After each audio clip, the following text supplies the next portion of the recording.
Hi everyone! Today I'm gonna teach you guys top 5 phrases for helping you introduce yourself.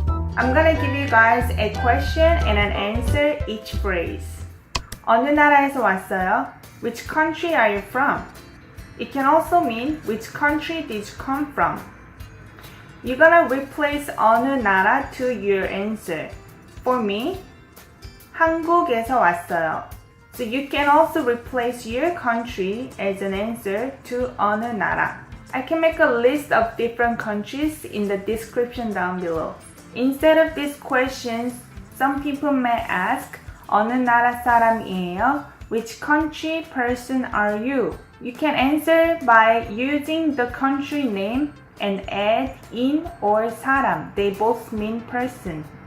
저는 한국인이에요. Or 저는 한국 사람이에요. 몇 살이세요? This can be a very tricky question or a sensitive topic because this means how old are you?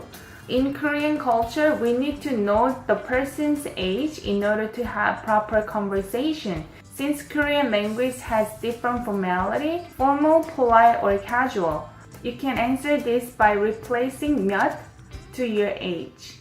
If you're 20, you can say 20살이에요. If you're 30, you can say 30살이에요. I'm not gonna reveal my age.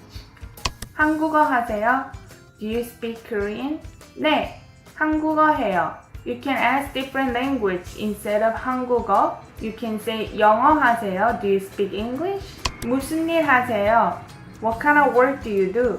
You can also say 어디에서 일하세요? Where do you work? In order to answer this question, you're gonna be saying I am such such. 저는 선생님이에요. I'm a teacher. 저는 공무원이에요. I'm a government employee.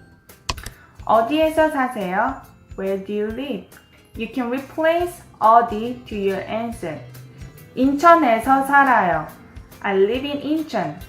서울에서 살아요. I live in Seoul. So you can add different cities. This is it guys for today. I hope you find these phrases useful. If you like this content, please give thumbs up and subscribe the channel. And you can leave comment down below with your answers. Take care everyone. Bye bye.